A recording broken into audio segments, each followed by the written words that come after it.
Hello बच्चों, कैसे हैं आप लोग। विद्या विहार इंटर कॉलेज के यूट्यूब चैनल पे आपका स्वागत है। तो इस वीडियो में बच्चों हम लोग पढ़ेंगे कि विद्युत शक्ति क्या होता है, इसके कौन कौन से फॉर्मूले होते हैं और पिछले साल जो पूछे गए प्रश्न हैं, ठीक है, उनको हम लोग सॉल्व करेंगे। ठीक है, तो सबसे पहले हम लोग परिभाषा देखते हैं। ठीक है, जैसे देखिए यहां पे आप लोग को एक बल्ब दिख रहा है। तो बल्ब क्या करता है बच्चों, बल्ब आपके विद्युत ऊर्जा को लेता है और प्रकाशीय ऊर्जा में बदल देता है। मतलब विद्युत ऊर्जा की क्या कर रहा है, खपत कर रहा है ये। ठीक है, प्रेस जिसको हम लोग बोलते हैं आयरन, ये भी क्या कर रहा है, ये भी आपको देखेंगे आप लोग, तो ये भी विद्युत ऊर्जा को ले रहा है और ताप ऊर्जा में, तापीय ऊर्जा में बदल जा रहा है, इसको गर्म कर रहा है। ठीक है, उसी से आप लोग तो प्रेस करते हैं। ठीक है, तो कहने का मतलब ये विद्युत ऊर्जा की खपत कर रहे हैं। तो देखिए इसी तरीके से आप लोग समझिए परिभाषा कि किसी विद्युत परिपथ में, ठीक है, उपभोक्त अथवा क्षयित विद्युत ऊर्जा की दर को हम लोग क्या कहते हैं, विद्युत शक्ति कहते हैं। तो हम लोग इसका फॉर्मूला लिखे बच्चों, तो देखिए फॉर्मूला क्या होता है इसका, P की वैल्यू यदि हम लोग लिखे तो ये लिखते हैं W अपॉन T। देखिए किसी भी चीज का जो दर होता है, दर का मतलब होता है कि आप समय से क्या करेंगे, उसको भाग देंगे। ठीक है, तो W क्या है आपका, ठीक है, क्षयित ऊर्जा है। ये क्या हो गई आपकी क्षयित ऊर्जा हो गई। ठीक है, चलिए, और जो T नीचे लिखा हुआ है वो क्या होता है, ये आपका होता है बच्चों समय। T क्या होता है आपका, समय होता है। ठीक है, तो ये क्षयित ऊर्जा हो गई और T क्या हो गया, समय हो गया। ठीक है, और यही क्या हो गया बच्चों, विद्युत शक्ति का फॉर्मूला हो गया। चलिए, तो अब हम लोग इसका इकाई देख लेते हैं, यूनिट देख लेते हैं। देखिए W की जो यूनिट होती है वो क्या होती है, जूल होती है। ठीक है, जूल होती है, और समय की यूनिट क्या होती है, सेकेंड होती है। ठीक है, तो यदि अब हम लोग यहां से देखिए, यदि हम लोग बोले कि P का जो इकाई मतलब यूनिट होता है, ठीक है, तो उसको लेकर हम लोग बोलेंगे जूल प्रति सेकेंड होता है, जूल प्रति सेकेंड होता है। ठीक है, मगर जेम्स वॉट एक बहुत बड़े साइंटिस्ट थे जिनके सम्मान में जूल प्रति सेकंड को हम लोग बोलते हैं बच्चों वॉट बोलते हैं। क्या बोलते हैं हम लोग, वॉट बोलते हैं। ठीक है, तो विद्युत शक्ति का जो इकाई होता है या तो हम लोग बोल सकते हैं जूल प्रति सेकंड और या तो बोल सकते हैं बच्चों हम लोग वॉट। ठीक है, चलिए, तो ये बात हम लोग को समझ में आ गया। चलिए नेक्स्ट हम लोग देखिए बच्चों, ठीक है, देखिए कि P की वैल्यू देखिए हम लोग क्या लिख सकते हैं बच्चों, P की वैल्यू हम लोग लिख सकते हैं W अपॉन T। ठीक है सर, ये लिख दिया। तो एक काम करते हैं हम लोग, ऊपर नीचे दोनों में Q से गुणा करते हैं और Q से क्या करते हैं, भाग देते हैं। तो यहां से हम लोग क्या करें, Q से भाग गुणा कर दिया और Q से भाग दिया।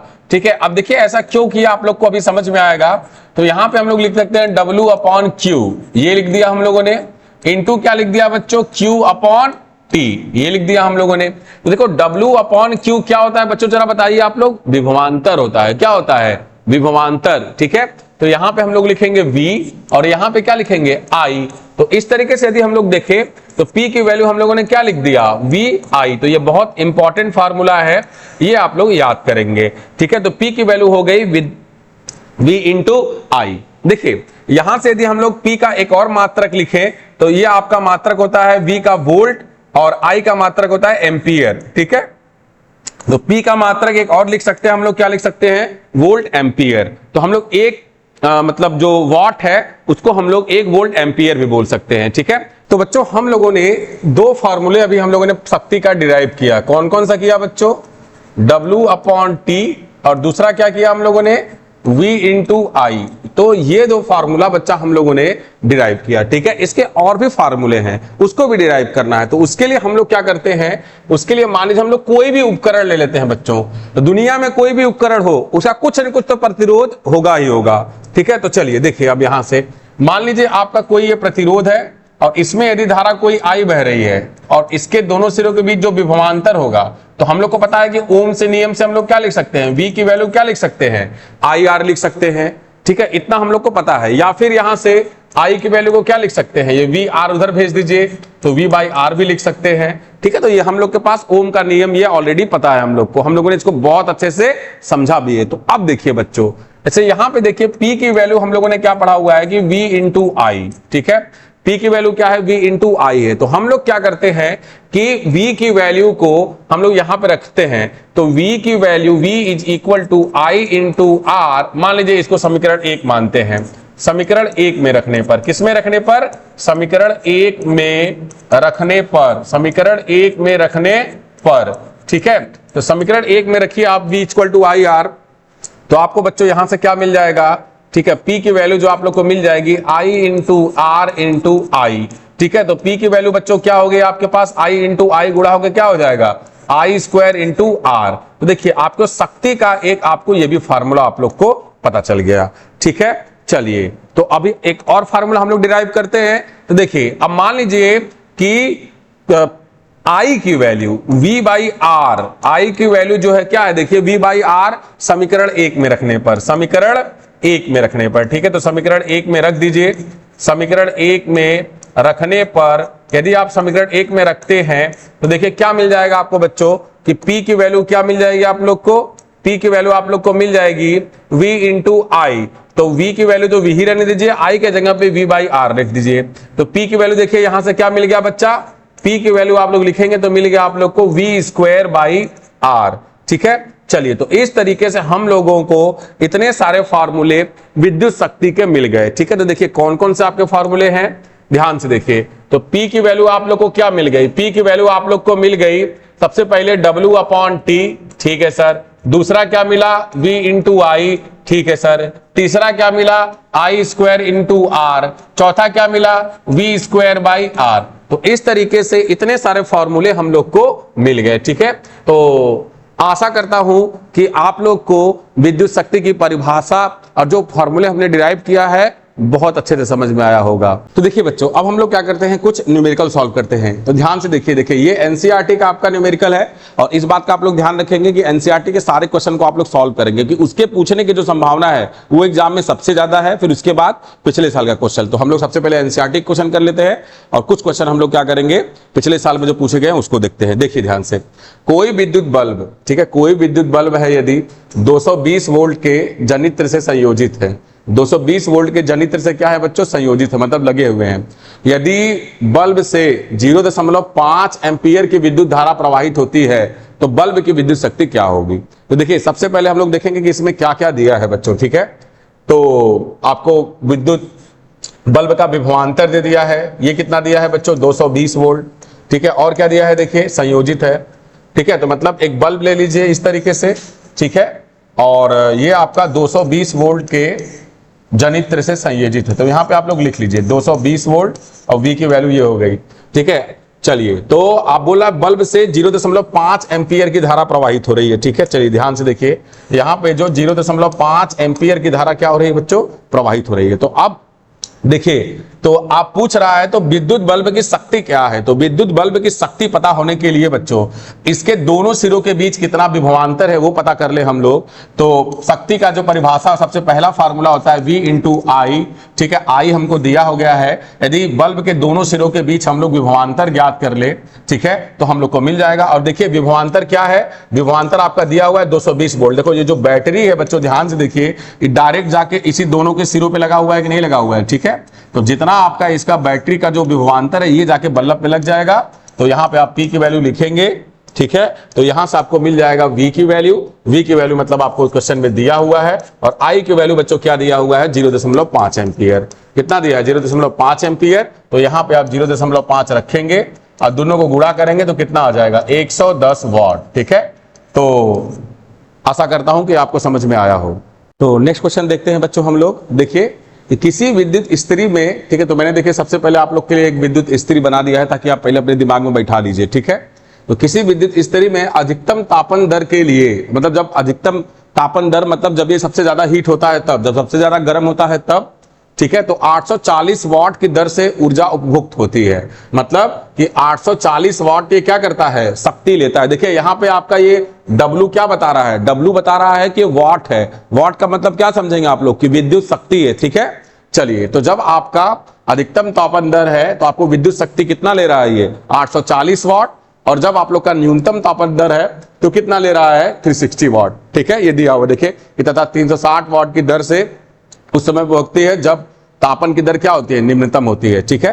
तो यदि विद्युत स्रोत की वोल्टता 220 वोल्ट दी है, ठीक है, तो दोनों प्रकरणों में विद्युत धारा तथा प्रतिरोध की मान परिकलित कीजिए, ठीक है। तो सबसे पहले हम लोग क्या लेते हैं, सबसे पहले हम लोग लेते हैं अधिकतम तापन के लिए, ठीक है। तो यहां पे मैं लिख देता हूं, सबसे पहले क्या करते हैं हम लोग, अधिकतम तापन के लिए, अधिकतम तापन के लिए, ठीक है। तो अधिकतम तापन के लिए यदि बात करें बच्चों हम लोग, ठीक है, तो एक काम कीजिए कि इसी को हम लोग क्या करते हैं 220 वोल्ट से जोड़ देते हैं, ठीक है। तो इसी को हम लोग क्या करते हैं 220 वोल्ट से क्या करते हैं बच्चों हम लोग जोड़ देते हैं, ठीक है। जब हम लोग इसको 220 वोल्ट से जोड़ देते हैं बच्चों, ठीक है, तो आप लोग से पूछ रहा है कि धारा कितना होगा तथा प्रतिरोध कितना होगा, ठीक है। तो अधिकतम तापन के लिए हम लोग ये केस ले रहे हैं। तो अधिकतम तापन के लिए देखिए कितना आपका दिया हुआ है विद्युत शक्ति। तो अधिकतम तापन के लिए आपको दिया हुआ है विद्युत शक्ति 840 वाट, ठीक है। तो P इज इक्वल टू क्या हो गया 840 वाट आप लोग को मिल गया, ठीक है। और तो फिर क्या पूछ रहा है इसमें धारा का मान परिकलित कीजिए, ठीक है। धारा का मान परिकलित कीजिए और प्रतिरोध का मान परिकलित कीजिए, ठीक है। चलिए तो हम लोग क्या करते हैं सबसे पहले धारा का मान निकालते हैं। देखिए अब आपको पता है बच्चों कि इस प्रेस या फिर आयरन को देखिए, ठीक है, इसके दोनों सिरों के बीच जो विभवांतर कितना दिया हुआ है 220 वोल्ट और P की वैल्यू कितनी है 840 वोल्ट, ठीक है। तो आप लोग को ये फॉर्मूला पता है कि P की वैल्यू क्या होती है बच्चों V इंटू आई होती है। कितनी होती है V इंटू आई होती है, ठीक है। तो हम लोग क्या करेंगे इसकी जगह पे हम लोग क्या रखेंगे, इसकी जगह पे हम लोग रखेंगे 840, ठीक है सर, रख दिया। फिर उसके बाद क्या करेंगे V की वैल्यू क्या रखेंगे 220 रख दिया सर। तो I की वैल्यू अब देखिए यहां पे जो 220 गुणे I है, I की वैल्यू निकालोगे तो ये 220 क्या हो जाएगा इधर आके भाग हो जाएगा, ठीक है। और जब भाग हो जाएगा, ठीक है, तो हम लोग क्या लिख सकते हैं 840 बटा 220 इज इक्वल टू आई, ऐसे लिख देंगे। तो यहां से देखिए ये काट दिया हम लोगों ने, ठीक है। तो अब देखिए किससे किससे कट रहा है, अब देखिए किससे किससे कट रहा है, तो 2 11 से कट गया, ठीक है। और यहां किससे कटा तो 2 चौका 8 और ये 2 42 बटा 11। तो आई की वैल्यू बच्चों कितनी आ गई 42 बटा 11 एम्पियर। या तो आप ये लिख दीजिए या तो आप इसको दशमलव में लिख दीजिए, कोई दिक्कत नहीं है, ठीक है। तो आई की वैल्यू कितनी आ गई 42 बटा 11 एम्पियर, ठीक है। चलिए सर ये समझ में आ गया। अब देखिए ये 42 है 4.2 नहीं है बच्चों, ठीक है। चलिए तो अब देखिए अब आप लोग को मिल गया किसका वैल्यू धारा का मान मिल गया। तो अब आपको प्रतिरोध का मान चाहिए। तो सीधे से आप क्या करेंगे बच्चों यहां पे आप एक काम कीजिए कि आपको पता है बच्चों की R का वैल्यू क्या होता है V अपॉन आई, ठीक है, V अपॉन आई। सिंपल आप क्या कीजिए कि V की वैल्यू को आप रख दीजिए 220 वोल्ट अपॉन आई की वैल्यू को आप लोग क्या रखेंगे आई की वैल्यू को 42 बटा 11।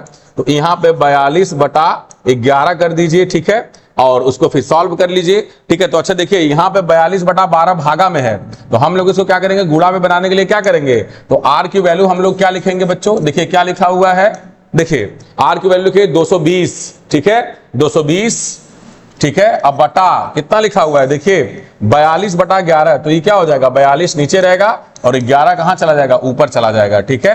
तो आप एक काम कीजिए इसको गुणा करके लिख दीजिए तो 0 हो जाएगा, 11 दूना 22, ठीक है, 11 दूना 22 अब 22 दू 24, ठीक है, 2420 बटा 42। अब देखिए इसमें भी इसको 2 से काटिए, ठीक है, मैं सब बता दे रहा हूं आप लोग को ताकि आप लोग को कोई दिक्कत ना हो। 2 से काटिए, ये 21 बार में चला गया, ठीक है। अब ये देखिए 2 से काटेंगे तो कितना जाएगा 1 2 फिर क्या आएगा 1 0, ठीक है।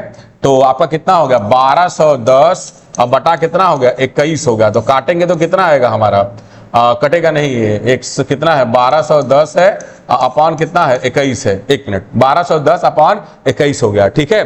तो अब एक काम कीजिए 1210 में 21 से आप भाग देके देख लीजिए, ठीक है।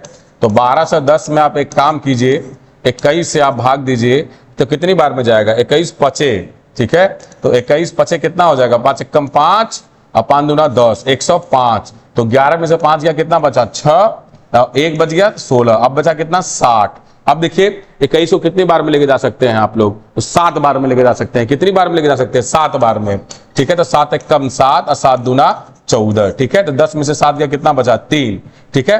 अब क्या करेंगे हम लोग यहां से अब यहां पे हम लोग 0 उतार लेंगे और 21 एकम 21 तो 57.1 ओम, ठीक है। तो R की वैल्यू कितनी आ गई बच्चों 57.1 ओम। तो यही बच्चों हमारा क्या है यही हम लोग का उत्तर है। तो ये बच्चों देखिए ये आप लोग का आपका अधिकतम तापन के लिए आपका धारा का मान हो गया 42 बटा 11, ठीक है, और प्रतिरोध का मान हो गया 57.1, ठीक है। तो यहां से देखिए इस तरीके से हम लोगों ने सारी चीजों को समझा। और इसमें देखिए एक चीज बची हुई है, इसमें बची क्या हुई है कि न्यूनतम तापन के लिए पूछा हुआ। तो न्यूनतम तापन के लिए आप लोग क्या करेंगे अपने से कर देंगे, ठीक है। तो जब अपने से करेंगे तो आप लोग को सीखने को समझ में आ जाएगा, ठीक है। मैं कमेंट बॉक्स में इसका वो आंसर दे दूंगा आप लोग को, ठीक है। तो देखिए बच्चों ये जो क्वेश्चन है ये 2019 में पूछा हुआ है। देखिए क्या कह रहा है क्वेश्चन कि एक विद्युत बल्ब का अनुमतांक 220 वोल्ट 100 वाट है। ठीक है, मतलब ये देखा है कि आपको एक बल्ब दे रखा है। ठीक है, ये आपको बल्ब दे रखा है। ठीक, तो इसका अनुमतांक कितना दिया हुआ है 220 वोल्ट। ठीक है, और ये आपका विभवांतर हो गया, और आपको कितना 100 वाट आपको क्या दिया हुआ है, ये आपको दिया हुआ है बच्चों विद्युत शक्ति। कहने का क्या मतलब होता है बच्चों, इसको इस तरीके से समझिए कि जब इसका विभवांतर 220 वोल्ट है, ठीक है, तो ये कितना विद्युत शक्ति ले रही है 100 वाट ले रही है। कितना ले रही है 100 वाट ले रही है। ठीक है, तो बोल रहा है कि जब इसे मतलब 110 वोल्ट पे चला जाए, तो कह रहा है कि जब इसे 110 वोल्ट पे चलाया जाए, मतलब प्रचालित करते हैं, तब इसके द्वारा उपभोक्त शक्ति कितनी होगी, तो P2 की वैल्यू कितनी होगी। ठीक है, तो ये आप लोगों से पूछ रहा है। अब बच्चों इस क्वेश्चन को जो हम सॉल्व करेंगे, इससे अभी हम आप लोग को एक फार्मूला डिराइव करवाए हुए थे। ठीक है, कि P की वैल्यू हमने क्या लिया हुआ था, P की वैल्यू हम लोगों ने क्या निकाले हुए थे, V² R। ठीक है, तो सब कुछ जब आपका प्रतिरोध तो इसमें सेम है, इसमें तो कोई परिवर्तन हो नहीं रहा है, तो यहां से आप क्या बोलेंगे, ठीक है, कि P प्रोपोर्शनल टू क्या बोलेंगे V²। ठीक है, P प्रोपोर्शनल टू बच्चों क्या बोलेंगे V²। तो अच्छा देखिए, मैंने आप लोग को ऑलरेडी बताया हुआ था कि जब इस तरीके से रहा करें तो इसको कैसे लिखते हैं। देखिए ये मतलब कि इसके साथ ये भी बदलेगा, मतलब ये बढ़ेगा तो ये भी बढ़ेगा। तो बढ़ने के लिए आप यहां पे लिखिए P1/P2 और इज इक्वल टू, ठीक है, यहां पे लिख दीजिए V1 का स्क्वायर अपॉन V2 का स्क्वायर। ठीक है, तो ये आप लोग को बच्चों P1/P2 इक्वल टू V1 का स्क्वायर अपॉन V2 का स्क्वायर आप लोग को मिल गया। ठीक है, चलिए तो अब आप लोग यहां से आप वैल्यू रख के आप लोग निकाल सकते हैं। ठीक है, तो मैं इसको दूसरे पेज पे लिख देता हूं ताकि आप लोग के लिए आसानी रहे। तो P1/P2 is equal to V1 का स्क्वायर अपॉन V2 का स्क्वायर। ठीक है, तो P1 की वैल्यू देखिए कितनी दे रखी है। ठीक है, P1 की वैल्यू दे रखी है 100 और P2 की पूछ रही है, तो ये लिख दीजिए 100/P2।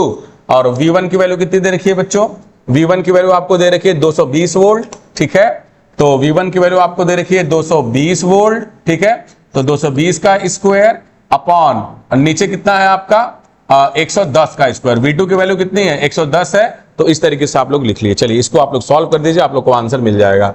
चलिए देखिए यहां पे मैं लिख देता हूं 100/P2। ठीक है, और यहां पे क्या लिखता हूं 220 गुणे 220 अपॉन क्या लिखेंगे आप लोग 110 और गुणे 110। चलिए तो इस तरीके से आप लोग लिख लीजिए बच्चों। अब देखिए इसको काट दीजिए सही तरीके से, आप लोग को उत्तर मिल जाएगा।